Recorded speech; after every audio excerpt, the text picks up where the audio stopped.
Warning: the following podcast, which contains strong language and mature content, is unsuitable for children or for the faint of heart. The subject matter discussed will be frightening and graphic in nature. Listener discretion is advised. Three spooked girls. Three spooked girls. When you wanna hear about the paranormal, you get the spooked girls. True crime that makes you hypothermal. With the three spooked girls. Stabby snippets will give you dreams. Tara and Jessica will make you scream along with the spooked girls. Bring on the slaughter. We on that haunted ground. Spooked girls. The three spooked girls. Hey there, Spooksters, and welcome back to another episode here on Three Spooked Girls. My name is Jessica, and as always, I'm joined by my favorite gal pal, Tara. Hey, Spooksters. Today, we're going to be talking about a new cult. Well, it's not new. It is actually the opposite of new. It is an extremely old cult. In fact, it's going to be the first Doomsday cult in America. Oh my God. Yay! I'm super excited about that. Before we get into talking about this very strange cult with these very strange men, this is an all-male cult, just so everybody knows. If you want to hang out with us on social media, you can do so by heading over to Facebook, Instagram, Threads, all the places. And our handle is at Three Spooked Girls. It's where you get updates and like what our episodes are about. And if you want to be a part of our little collective on the internet that we like to call our Facebook group, because really, I say this every time I do an intro, Facebook should just be used for two main purposes. Is one, updating family with photos of yourself, and two, Facebook groups. Agreed. If you're using for Facebook for anything else, I don't know how you're using Facebook. It's weird. But anyway.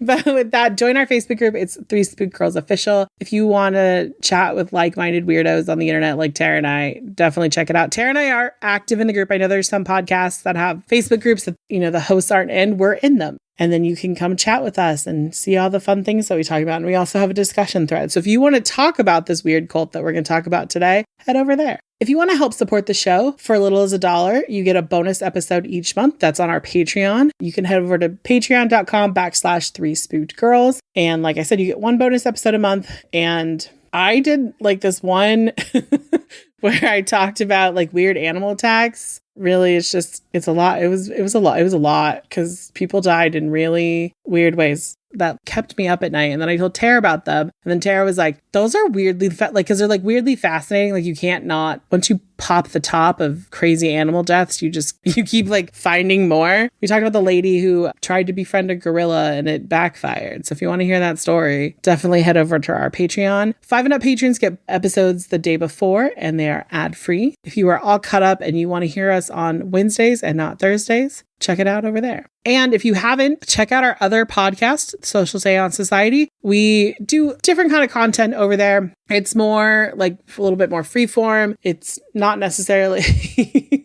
true. I mean, there is true crime and paranormal to it. It's just that it's more of like our bigger topics. Like we did an extremely deep dive into the Hunger Games franchise and talking about them. And it was beautiful and it was a struggle and it was heartbreaking. And now I can't wait till November when Sunrise and the Reaping comes out in theaters. I know. So good. But just FYI, I heard that if you're like, I want to watch all the Hunger Games, I heard they're on Hulu right now, like all of them. Oh, okay. Cool. So, except for that one that's not out yet. Right. So there you go. But the trailer was released, which was fantastic. Yeah. And if you're like, oh my God, it's so beautiful, it's so vibrant, the story is the opposite of that. So it definitely is.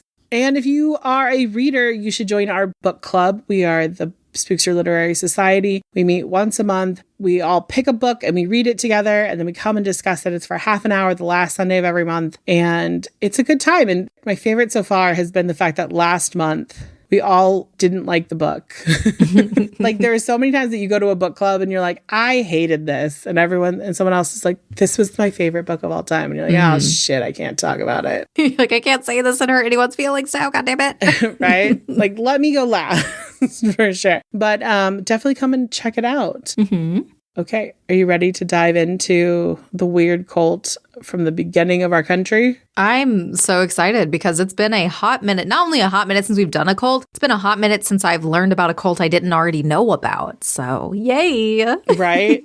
Typically we were like, oh, we know this cult, but then we do them later. But this is a different cult. This was a cult. I don't even remember how we found this. You and I were on a phone call. That's all I know is we were chit-chatting about something. And I was like, Tara, oh my God, I found this cult from like the 1600s. And you're like, what?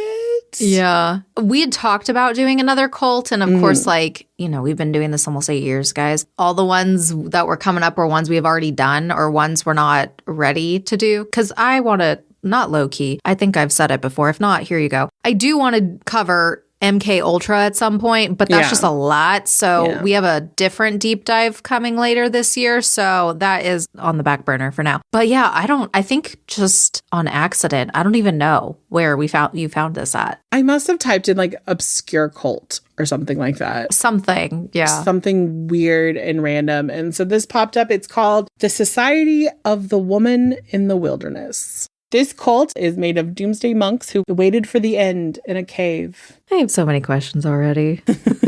Yeah. So to give you like a little bit of like summary before we get into detail. It's the year 1694. You have abandoned your home, your country, and everything you've ever known because you're absolutely certain the world is about to end. And so what do? You and 40 men put on your stylish robes and go into the wilderness of Pennsylvania. And you stay up at night and you watch the night sky waiting for the world to end. Because you are certain the world is going to end in 1699. Okay, that would have been quick. Yeah. So basically it's the apocalypse that never came and you just stayed in the wilderness. Like a dumb fuck with all your shit gone. Love it. Okay.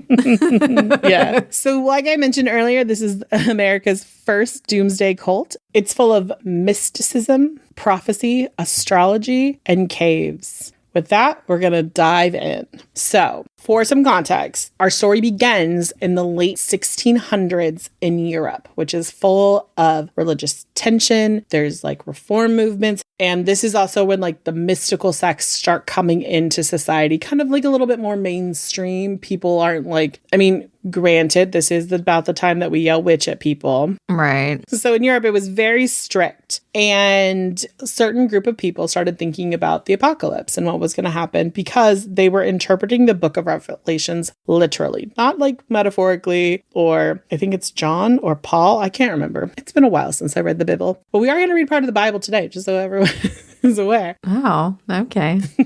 Whoever wrote the book of Revelations, they took their dream literally.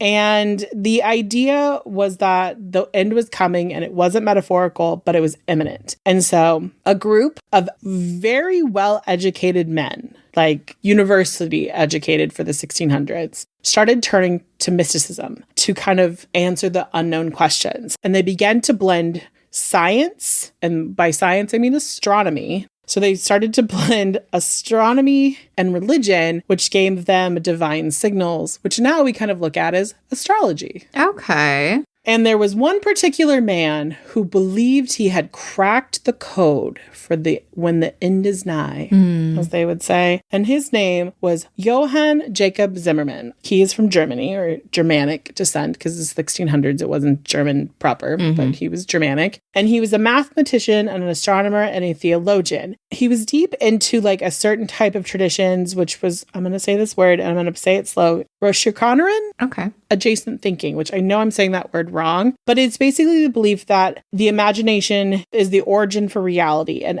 everything else begins as an image becomes consciousness. Practitioners aim to think well, speak well, and act well to manifest positive outcomes. I was literally about to say they're manifesting. Okay, got you. Yes, in today's world, we'd be like, get it. So he took that and a very rudimentary understanding of numerology and started to interpret Oh, and I will say, I got the year wrong. I apologize. It's not 1699. It's 1694. Oh, so okay. Correction.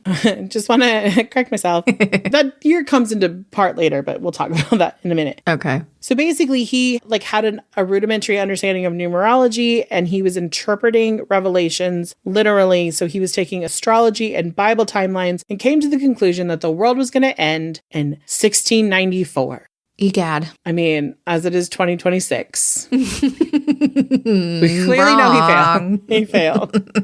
No spoiler. And the thing is that he did have a following, and they weren't like people who were uneducated. They were all really well-educated men who had gone to universities. They were scholars. They were like high up in like mystic sects. You guys, I can't pronounce this word right. I'm saying it right, but it sounds weird in my mouth. I apologize. It's like SECTS. Thank you. So they were scholars, they were mystics, and they were musicians. And so they come up with this plan, which is that they're going to fucking flee Europe. They're just going to be like, toodles, we're going to the New World. Because in the New World in 1694, or right before 1694, I should say, the United States was like, well, one, we weren't a country. And two, it had a lot of wilderness. Right. So they were like, we could go and worship freely, unlike staying here in Europe, which we're going to be oppressed by religious oligarchies. So they're like, I've got this. We got to get in there. So they make this plan. Well, there's a big plot twist that happens. Johann dies. Not Johann. By Johann Jacob Zimmerman. You missed the end of the world, or not. However, his prophecy would not die with him. It would simply evolve, like all crazy cults do. As they do, yes. You know, something I've noticed with cults, it's always like things go from like relatively, I say quote harmless, but they go from like relatively quote harmless to fucking insane once the original founder dies. Because whoever takes over is literally always a psycho. I swear to God. Well, you are partially correct. I want to point this out. This is one of the most harmless cults we've ever talked about. Oh, well, that's good, I guess. There's no like murder. Good. This is just a group of men who are a cult who believe they're a doomsday cult. Basically, they would be like a non-militant prepper today. Okay. They would be like one of those collectives that they get a doctor and a lawyer and like a pediatrician. Like they get all the different types of people that they need into their group so that when the world ends, they can go to their underground bunkers, but they're still like okay in society. That's who these people would be. Gotcha. So of course, since we're talking about this cult, and of course we know that it ends up in Pennsylvania, but Zimmerman died. So what happened? So we meet a new individual. He was one of his followings. His name was Johannes Kelpius. I can't say his last name right, so we're going to call him Johannes. So Johannes was bright, young. He was deeply spiritual. He was born in Transylvania and he was university educated. I think he was Dracula, but that's just me because he liked caves. We'll find out later. But he was only 26 years old when he took over. But the time period, that's like 20 years older than what that age is. Right. But I was going to say, think about like David Koresh. Yeah, true. The original of the Davidians was like old. Yeah. And then they ousted him for a young, virile David Koresh. Yeah. So I feel like this is just like, it's not a copy of them. This is the original. This is the template, apparently. So David copied that. Just kidding. Right. He's like, that, specifically this one. David was like, this is what we're doing. No. Yeah. So his belief was that it's not just that the end is coming, but that these men were specifically chosen to witness it. And he wanted to give it a nice, fun name. And so they chose the Society of the Woman in the Wilderness. And now is where we turn to the book of Revelations, chapter 12. Please bear with me while I read this. And remember, I'm not great at reading the Bible. A great portent appeared in heaven, a woman clothed with the sun, with the moon under her feet, and with a crown of 12 stars on her head. She was pregnant and was crying out in birth pains in the agony of giving birth. Then another purportant appeared in heaven, a great red dragon. Yes, Tara, there are dragons in the Bible. Oh my gosh, I didn't know that. If you did not know, it was fourth wing before there was fourth wing. A great red dragon with 7 heads and 10 horns and 7 diadems on his head. His tail swept down 1/3 of the stars of the heaven and threw them to the earth. Then the dragon stood before the woman who was about to bear a child so that he might devour her child as it was born. And she gave birth to a son, a male child, who was to rule all the nations with an iron rod. But her child was snatched away and taken to God and to his throne. And the woman fled into the wilderness where she has a place prepared by God, so that there she can be nourished for 1,260 days. And war broke out in heaven. Michael and his angels fought against the dragon, and the dragon and his angels fought back, but they were defeated. And there was no longer any place for them in the heaven. The great dragon was thrown down, that ancient serpent who is called the devil and Satan and the deceiver of the whole world. And he was thrown down to the earth, and his angels were thrown down with him. Then they heard a loud voice in the heaven proclaiming, "Now have come the salvation and the power of the kingdom of God and the authority of the Messiah, for the accuser of our comrades has been thrown down, who accuses them day and night before God. But they have conquered him by the blood of the Lamb and by the word of their testimony, for they did not cling to life even in the face of death." And so they took this passage and went, the world is ending. We must go see the heavens and the stars and all of this happening and the dragon. Just for some reason in my head, there's the part in How I Met Your Mother when they go to Ted's mother's wedding. And then they yell, "And the dragon" in the song. Like they're singing this popped in my head. Just these monks yelling that, or singing that. Right. So this passage, which if you want to read for yourself again, is Revelations 12, 1 through I think 11. So this was the symbol of divine refuge before the apocalypse. So they were like, we are going to be the society of the woman in the wilderness because we're waiting for the woman in the wilderness, or the woman to go into the wilderness and then wait the 1,260 days, which, you know, is a very specific time. Very much, yes. And I'm like, when did day one start? I'm assuming that when they thought it, because of how they believe that, like, once you conceive the idea, it becomes reality. That from the moment that started, it started a ticking clock. That would make sense. And I do not know how many years that is. Roughly under 4, probably, or around 4. A little over 3.4. Okay, yeah. Give or take because of leap years and whatnot. So I guess once they thought about it, they're like, fuck, we have less than 3.5 years to make this happen. We got to get going.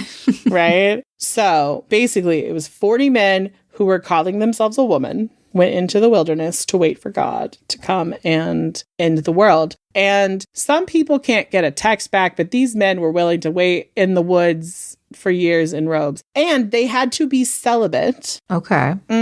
They were severely self-disciplined, and they had to remain abstinent in all forms of indulgence. In today's world, they're not going and getting something from Starbucks. They're not having a Starbucks. They're not having a bed rot day where they can read a book unless it's the Bible. You know, self-care does not exist. And the kicker, they could not interact with the outside world outside of these 40 men. Got it. Now, you might be asking yourself, of all the places in America, why Pennsylvania? Well, it's because of the religious freedom under William Penn, who had settled the territory. And basically, if you don't know who William Penn is, he was born in October of 1644 and was an English writer, theologian, religious thinker, and an influential Quaker who founded the province of Pennsylvania. An advocate for democracy and religious freedom, Penn was known for his successful treaties with indigenous people, and they actually coexist today because of these. And he was kind of like, when I looked him up online to see who he was, he basically is the guy on the Quaker Oat box. Oh, okay. That's exactly who he looks like. So I don't know if that is actually William Penn on there or if it's a different Quaker, but they look very similar. Gotcha. So some of you have been looking at them your whole lives. Wow. If you eat oatmeal, and specifically the Quaker brand. And so obviously this group didn't want to have persecution, so Pennsylvania seemed like the really great destination for them. It also had a lot of wilderness, which was considered sacred and untouched and like a prophetic space. So their crossing from Europe was not so fun. It was like, think wood ship, 1600s Atlantic Ocean. Gotcha. It was very rocky. If you ever read those American Girl stories. Oh my God, yeah. Right? And there's the one about the Mayflower. Same. Yep. Okay, gotcha. They had storms. It was certainly dangerous, and they just had complete uncertainty. But they make it, and they arrive in 1694. So obviously they made it in time to see the end of the world. Back then, Philadelphia was barely developed, and so they go into this place called Wissahickon Creek. I'm only going to say that once. The creek. It's not Dawson's, but But basically, it was remote, it was quiet, it was isolated, and it was surrounded by dense forests. So they were like, perfect, this is the place we want to be. And they truly believed that they had found the place where heaven would meet earth, which is in Pennsylvania, everyone. Gotcha. If you didn't know, now you know. The more you know. If you want to see heaven, you just have to go to Pennsylvania. How is Pennsylvania not pushing this as their tourist? They should be. I don't know. Right? Like they should be leading with, this is where heaven meets earth. It's Pennsylvania. Right? Forget Hershey Park. This is much more impressive. For some people, that is where heaven meets earth. I mean, facts. Lots of chocolate. Very heavenly. Love that. Right? Unless you hate chocolate. Maybe they got the destination wrong. Maybe it is Hershey Park. Oh, okay. Yeah. Anyway. So they set forth to building their community, their apocalyptic community, and they built a log cabin style tabernacle, 40 individual living cells. That's how they described it, living cells. Ew. Because remember, 0 luxuries in life. So you get a bed, probably like a chamber pot and a sketchy blanket. Call it a day. And then they also built an observatory tower because they were going to study the heavens because they had to see when the heaven met the earth, and it was only going to happen at night. And mind you, there's only 40 of them. And I believe it has to do with the 40 years that the Israelites, wandered the desert before they could go into the promised land. Oh, okay. She says with air quotes. Yeah, so this is like a holy, godly number or some shit. Okay. Yeah. Everything was basically designed around that. So like everything that they did had to have some sort of like number related to some sort of biblical timeline or some biblical significance. They were very devout in their faith, but they also believed in stars and astrology. Their daily life, they basically spent praying and meditating. A lot of times they were fasting. And if you don't know what that means, it means they weren't eating. When people fast, like we look a lot at like at Lent for fasting and people just give up like one thing. But like in kind of really devout religious experiences or communities, they will just not eat at all. Or they'll eat just enough to survive. So like a slice of bread and some water. I mean, we look at the fact that like, Gandhi used to do like hunger strikes and whatnot, but like these people were doing it for the same, but like for God. Which I'm like, if God really wants you to be that close to him, why would he give you food that is almost a religious experience? Fair question, yeah. Right? Like, have they ever tasted cheese? I mean, maybe not. Who knows? Oh my God. Could you imagine them like a Chili's like queso skillet? They'd be like, they're like too indulgent, can't do it. But they would often spend a lot of time like fasting and prayer, also in silence. And then they would just obviously be studying the scripture. And this was their daily life. But at night, they had a pop-in nightlife, which is basically they sat around looking up at the sky with telescopes, searching the celestial signs of being the end is nigh. Can you imagine just like, it's going to happen any minute? And then that minute never comes. And that minute never comes. I would have loved to have like witnessed those genuine reactions when nothing happens. Right. They also spent some time to like in their intellectual life, which they were devoted to astronomy, alchemy, botany. They also would write music and hymns, which they ended up sharing later with the Quakers, and it became part of their like religious hymnals. Interesting. So they, like I said, they were musicians. So this was like their way of being devout to God, was like write these songs like based on scriptures. And I know that like when I was doing some early research, I didn't track them down, but I know that some of the songs that they wrote back then are still like in circulation in some churches today. Oh, wow. Interesting. Mm-hmm. They also did community outreach about teaching the children in the area about all this information. And they also, because a lot of them were learned people, had medical knowledge and would teach other people in Pennsylvania about their medical knowledge. Okay. Right? So it's like they weren't just waiting, they were also preparing because they wanted, like, there's that Bible verse that says, like, store up your treasures in heaven. So they were like, well, we can't just be completely isolated. We have to do some good works. Right. But they were like, but really, we don't want to talk to nobody. Okay. So 1694 arrives and nothing happens and it's quiet and it's silenced. 1695 comes and they're like, where the fuck did it come from? Like, where is the heavens? There were no signs. There were no angels. There's no fucking dragon. There's no fire in the sky. Nothing. Damn. Just Pennsylvania in January. Cold. Which I'm assuming is cold. Yeah, that's what I would assume too. Right? And so they were like, oh no, like, what do we do? So then it starts, you used to have this community of people who were like, we traveled all the way from Europe. Did we get it wrong? So they were like, okay, we're going to give it a little bit more time. We're going to keep a looking, because what if we, not having the divine information, just guessed wrong? Sure. Which gives me very much like Parks and Rec with their Doomsday cult. Yeah. Oh my God, that's this Doomsday cult. I swear to God. They do have a giant lizard in the sky because they have dragons. Oh, yeah. Okay. So basically at this point, a lot of them start really channeling in. They're like, fuck this, we got to zero in. And they're like, okay, we have to reset the prophecy because we've fucked it up. And so now it's 1700. That's what it is. And so they start preparing. And by the time we get to 1699, people are starting to wane on these ideas. Sure, yeah. Because now Johannes is like, you have to fast longer, which means people are starving. Mind you, I don't know if they had like a schedule.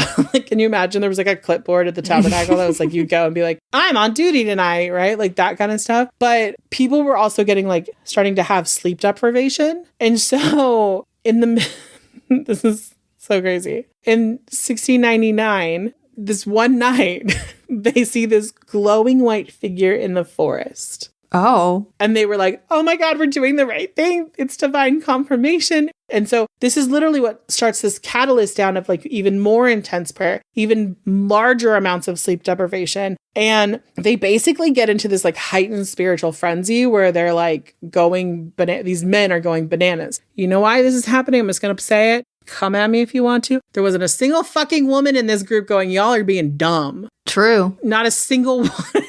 This is what happens when men get in a room together and have an echo chamber. They're like, we're not wrong. And you're like, maybe a little bit. So after 1700 comes and there's no fire, dragon, angel fighty thing happening, isolation starts to take its toll. People are physically exhausted. People are mentally exhausted. In fact, they actually said that it was like such a mental strain. And members began to leave the strict lifestyle. They were like, I don't want to do this anymore. Makes sense. I want to be able to like have a warm, cozy blanket to wrap myself up in. I want to eat queso, goddammit.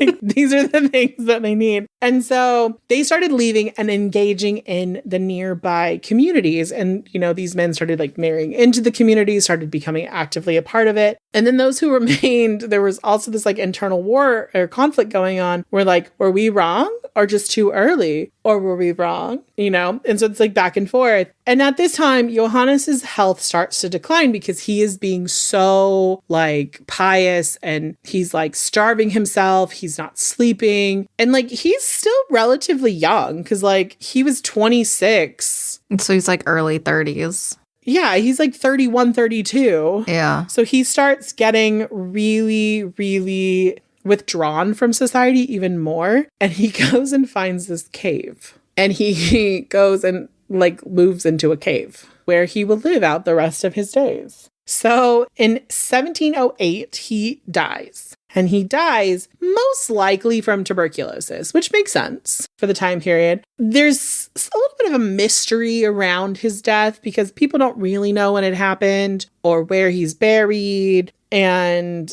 some people think that he had some sort of like, which I thought was really funny when I was like kind of doing the research, is that some people thought he like transcended into another realm. Oh. You know, through his cave. Mm-hmm. Some people thought he like imbued himself into like a philosopher's stone of some sort. Okay. Right? And then was thrown into the creek. Ah, bye-bye. Bye-bye. If he's been thrown in the creek, he might still be there. He might be eroded, but he might still be there. Could be. But he's basically spent his entire life waiting for the end. But instead of meeting the end of the world, he just met his own end.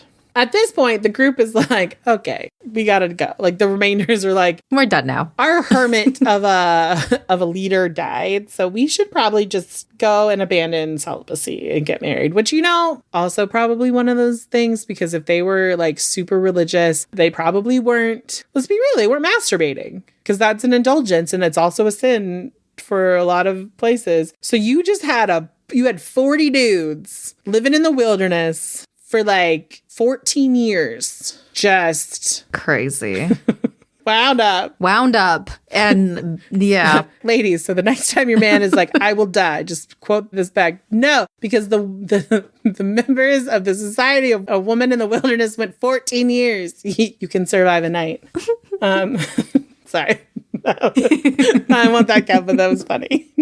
So basically, this became like... It became like a local like mysticism place. People talked about like it had healing powers because the cave is still there. You can go visit the cave. Oh, interesting. Mm-hmm. This is also the birth of where like, I know that when we talk about like indigenous like powwowing, that's a different thing. This is like white people. The start of white people basically like culturally appropriating things. It started here in this cave. With Johannes, he was like, oh, look at the indigenous people. We shall also do that. But they also started using the cave in a way that they were like meeting together to like kind of witchcrafty. They like were hexing people in the cave. What a weird mix of things. Okay. Right? Like a religious zealot who also allows his space to put a hex on your friend on the street. I think one of the things that it's like really interesting is that it's like a failed experiment of like what happens when people want to make like a quick little religious experience and they don't really think it through. But I'm just like, how many of these men were like, well, this is not what I signed up for. Right. So I'm sorry. I'm like having a really hard time with this because it's just too funny for me. It's okay. Just that this group of 40 men who are from Europe were like, you know what? Let's go to the New World where we know no one. Wait for the end of the world. And then the end of the world didn't happen. And then they were like, you know what? We're just going to act like it didn't happen. So I think there's like this kind of is one of those things that has transcended generations because people still try to predict the end of the world. And I don't know why. Like, I don't care when the world is, if the world ends tomorrow, the world ends tomorrow. Like, really, there's nothing you can do to prepare other than maybe like saying your goodbye to someone. But like these people believed in an afterlife. They believed in heaven and hell, but they believed in heaven and they were religious zealots. So they would think that they were going to heaven. So they would see these people again. Because that's the whole point. Like, you're supposed to go to heaven and see the people that, you know, died before you. Well, maybe not the whole point. Right. But like your existence is not done. Right. But they were just waiting for the world to end. But instead, the world just kept on going. True that. True that. And here we are in 2026 laughing about 40 men who spent 14 years in the wilderness being celibate. 332 years later. Yeah. We're still kicking. So weird. Right? I just also think about like the campfires, like where like, you know, like about the time that like, you know, 17, like they refigured it out and 1700 comes and goes and they're like, well, we figured it out once and we were wrong. We figured it out again and we were wrong. And you just can see like one guy, I'm going to say his name is Bob. Bob's sitting and he's like playing with his tassel on his robe. Like, you know, like all like, he turns to Fred and is just like, Fred, I don't think this is right. Like, I think we may have backed the wrong horse here. And he was like, don't, and you can just see Fred being like, don't say that. Just like, that's blasphemy. And he's like, yeah, but like, we can't be wrong again.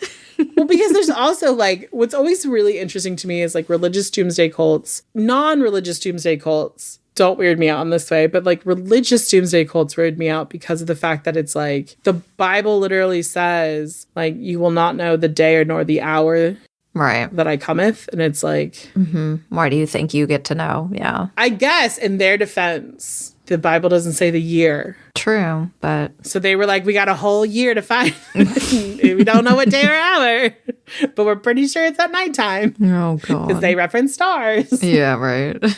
Guys, this is literally how this cult was made in the last 30 seconds of what I just said. Truly. Yeah. But with that, we're going to go ahead and wrap up today's episode. I hope you enjoyed learning about this harmless cult. Yeah. This is one of those cults where like literally all they did was like start themselves and then they like one person died and then the rest of them joined society. Yep. They're like, okay, bye. And he didn't even die from murder. He died from tuberculosis. And probably starvation and dehydration. Probably all of it. Like, yeah. I'm pretty sure his body was weakened and then the tuberculosis took him. Yeah. It was just like, all right, let's go. Tuberculosis was like the feather that tapped him on the forehead and sent him over. Yeah. But yeah. So we hope you enjoyed this episode and we will be back on Sunday with another Sunday Scaries. Toodles. Bye.